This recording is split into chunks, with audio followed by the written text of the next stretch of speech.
Hello everyone, good morning. आज 5 अक्टूबर है। राजस्थान लोक सेवा आयोग की ओर से असिस्टेंट प्रोफेसर के लिए विज्ञापन जारी किया गया है। कुल 574 पद हैं। ये आपके सामने मूल विज्ञापन है, जिसमें किस विषय में कितने पद हैं आइए आप बताते हैं। जैसे कि हिंदी में 58 पद, इंग्लिश में 21, संस्कृत में 26, उर्दू में 8 पद हैं। इसके अलावा पर्सियन में 1 पद है, बॉटनी में 42, केमिस्ट्री में 55, मैथ में 24, फिजिक्स में 11, जूलॉजी में 38, एबीएसटी में 17 और ईएएफएम में 8 पद हैं।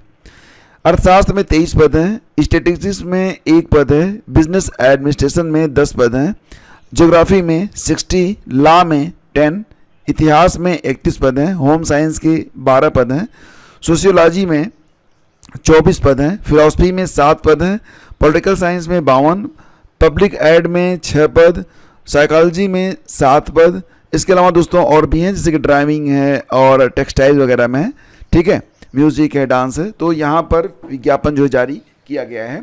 आवेदन दोस्तों आप बिल्कुल कर सकते हैं और लास्ट डेट इसकी 19 अक्टूबर है। 19 अक्टूबर तक आवेदन आप कर सकते हैं। 20 सितंबर से आवेदन लिए जा रहे हैं। योग्यता क्या है? तो संबंधित विषय में आपके पास पीजी होना चाहिए और इसके लिए नियमावली ये बनाई गई है कि पीजी के साथ साथ आपके पास नेट भी होना चाहिए। पेन नेट हो या फिर पीएचडी हो या फिर स्लेट परीक्षा अगर आपने पास किया हुआ है, देन यू आर एलिजिबल, ठीक है। तो ये बात ध्यान रखिएगा कि आपका पीजी होना चाहिए प्लस नेट होना चाहिए या पीएचडी होना चाहिए या स्लेट होना चाहिए, तब आप यहाँ पर आवेदन कर पाएंगे। और अगर आप अभी अपियरिंग में हैं, अंतिम वर्ष की परीक्षा में शामिल हो रहे हैं, तो वो भी आवेदन कर सकते हैं। अपियरिंग वाले आवेदन कर सकते हैं, बशर्ते कि साक्षात्कार से पहले शैक्षणिक अर्हता उनका सबूत उनको देना पड़ेगा। पे बैंड बहुत शानदार है, बहुत ही बढ़िया नौकरी होती है, आपको पता ही है, और ये परमानेंट नौकरी है। आयु सीमा, आयु की गणना 1 जुलाई 2025 से की जाएगी, जिसमें न्यूनतम 21 साल और अधिकतम 40 साल ये उम्र सीमा यहाँ पर रखी गई है। बाकी उम्र सीमा में छूट भी यहाँ पर दी गई है। दोस्तों बात करते हैं जैसे कि चयन प्रक्रिया, इसमें एक रिटन एग्ज़ाम होगा प्लस आपका जो इंटरव्यू है, दोनों को जोड़कर आपकी मेरिट जो है वो तैयार की जाएगी। परीक्षा जो है 1 दिसंबर से शुरू होकर 24 दिसंबर तक ली जाएगी। 1 दिसंबर से 24 दिसंबर तक इसकी परीक्षा होगी। परीक्षा स्थान और तिथि के बारे में आपको यथासमय सूचित किया जाएगा। और रही बात परीक्षा योजना के बारे में, तो परीक्षा वस्तुनिष्ठ रूप में होगी, ऑनलाइन होगी और सभी प्रश्न होंगे दोस्तों ये ऑब्जेक्टिव रहेंगे। विस्तृत सिलेबस अभी जारी नहीं हुआ है, जल्दी आपको देखने को मिल जाएगा। आवेदन अवधि तो यह 20 सितंबर से शुरू हो गया, मतलब 20 सितंबर से लेकर 19 अक्टूबर तक आप आवेदन कर सकते हैं। आवेदन की प्रक्रिया बहुत सरल है। आप ये वेबसाइट दी गई है, इसी वेबसाइट पर जाकर आवेदन कर सकेंगे।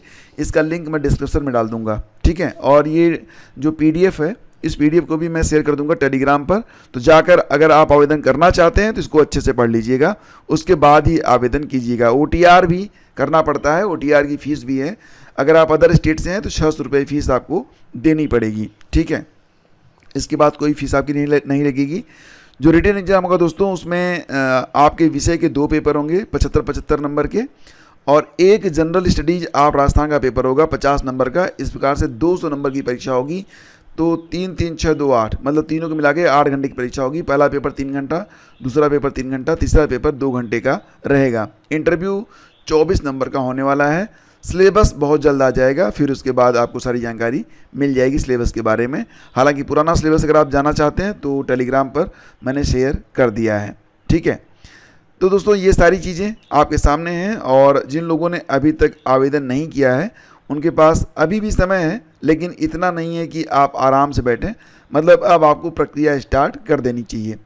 तो अगर आप नेट पास हैं, स्लेट पास हैं या फिर आप पीएचडी हैं, तो आप यहाँ पर आवेदन कर सकते हैं, और किसी भी स्टेट के हों आप बिल्कुल यहाँ पर आवेदन कर सकते हैं।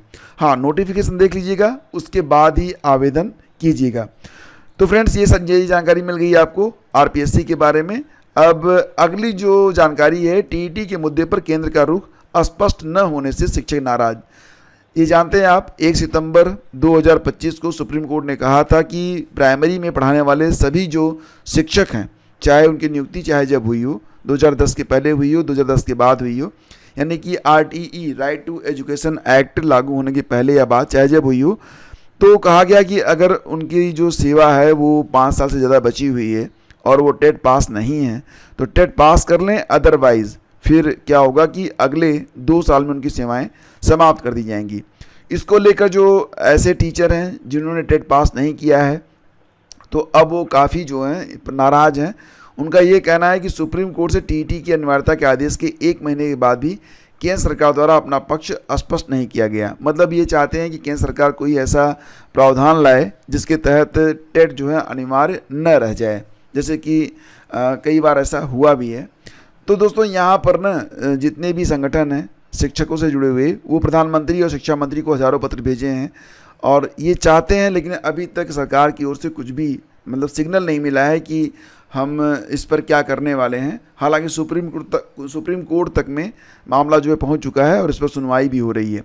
शिक्षक जो है वो काली पट्टी बांध कर पढ़ाई करा रहे हैं। मतलब इनको जो है ना ये कहना है कि हमको छूट मिलनी चाहिए, हम टेट पास नहीं करेंगे। बस इसी की लड़ाई यहाँ पर लड़ी जा रही है। प्रवेश पत्र के लिए आवेदन की प्रिंट कॉपी लेकर यूपीपीएससी में संपर्क करें। तो बहुत सारे ऐसे भी एस्पिरेंट हैं जिनके एडमिट कार्ड जारी नहीं हुए हैं यूपीपीएससी की परीक्षा जो कि 12 अक्टूबर को होने जा रही है। तो ऐसे अभ्यर्थी जब पहुँचे हैं आयोग तो आयोग ने उनसे कहा है कि ठीक है, आपने अगर फॉर्म भरा है तो उसका प्रिंट आउट लेकर आप आयोग में संपर्क करें और तारीख उन्होंने बताई है कि आप 6, 7 और 8 तारीख को 6, 7 और 8 अक्टूबर के बीच उत्तर प्रदेश लोक सेवा आयोग में संपर्क करके अपना प्रवेश पत्र प्राप्त कर सकते हैं। और लेकर क्या आना होगा तो अभ्यर्थियों को आवेदन की प्रिंट कॉपी के साथ तय तारीखों पर दिन में 10 बजे से लेकर 3 बजे के बीच में आयोग के गेट संख्या 3 पर बने काउंटर पर संपर्क करना है। और अगर आपने फॉर्म भरा है तो चेक किया जाएगा और आपको एडमिट कार्ड वहीं पर दे दिया जाएगा। तो ये बात यहाँ पर कही जा रही है। अध्यक्ष के इस्तीफे के बाद और ज़्यादा मुखर हो गया प्रतियोगी छात्रों का विरोध। आप जानते हैं शिक्षा आयोग जब से बना है दोस्तों केवल एक परीक्षा आयोजित की गई है विज्ञापन संख्या 51 के बारे में, और उस पर भी अभ्यर्थी कह रहे हैं कि ये परीक्षा दोबारा से होनी चाहिए क्योंकि परीक्षा में बहुत सारी गड़बड़ियाँ हुई हैं। नकल का भी आरोप लगा है और ये भी कहा गया कि मूल्यांकन ठीक से नहीं हुआ है, और ये भी कहा गया कि जो आंसर की आई है उससे भी अभ्यर्थी जो संतुष्ट नहीं है। हालांकि जो अध्यक्ष कीर्ति पांडे थी उन्होंने ये बात कही थी कि 4 अक्टूबर तक जो अभ्यर्थी रिजल्ट से संतुष्ट नहीं है वो अपना जो है मतलब एक प्रत्यावेदन दे सकते हैं, लेकिन बहुत जल्दी उन्होंने मतलब 4 अक्टूबर आने से पहले वो तो चली गई, उन्होंने इस्तीफ़ा दे दिया। अब इस्तीफ़ा दे दिया तो इसका एक मतलब यहाँ पर ये भी निकाल रहे हैं अभ्यर्थी कि आयोग में कुछ तो बहुत गड़बड़ चल रहा है जिसकी वजह से ना तो अध्याचन हो पा रहे हैं ना परीक्षाएं हो पा रही हैं, और जो यहाँ पर मतलब अध्यक्ष आई वो भी बिना कोई परीक्षा का आयोजन मतलब कि आयोजित किए, ना तो कोई उन्होंने नया विज्ञापन जारी किया और उन्होंने इस्तीफ़ा दे दिया। तो इन सारे बातों के मद्देनज़र बहुत सारे ऐसे एस्पिरेंट के जो ग्रुप हैं उन लोगों ने 7 अक्टूबर को एक महा आंदोलन की घोषणा की है। यहाँ पर आप देख सकते हैं अलग अलग संगठनों के बैनर तले प्रतियोगियों ने आंदोलन की घोषणा की है। 7 अक्टूबर को महा आंदोलन की तैयारी है। तो अभ्यर्थी यहाँ पर मांग कर रहे हैं कि 7 अक्टूबर को महाआंदोलन वो करेंगे। शनिवार को ही बैठक में महाआंदोलन की तैयारियों पर चर्चा हुई है और उनका डिमांड ये है कि अभी जो असिस्टेंट प्रोफेसर भर्ती परीक्षा दोबारा कराई जाए, अंतिम उत्तर कुंजी मतलब जारी की जाए, लंबित भर्तियों की परीक्षा तिथि घोषित की जाए, नई भर्तियों के लिए प्रक्रिया शुरू करने समेत अन्य मांगों को लेकर आंदोलन की घोषणा कर दी गई है। और उत्तर कुंजी के साथ अपने जवाब भी दे सकेंगे अभ्यर्थी। तो मतलब ये व्यवस्था जो है कर्मचारी चयन आयोग ने लागू की है। एसएससी ने कहा है कि अभ्यर्थी अब अपनी उत्तर कुंजी के साथ खुद का जवाब भी दे सकेंगे। आपत्तियों का शुल्क भी आधा कर दिया गया है, यानी कि किसी सवाल या उसके जवाब पर आपत्ति दर्ज कराने के लिए अभ्यर्थी को 100 रुपये के बजाय अब केवल 50 रुपये ही देने पड़ेंगे।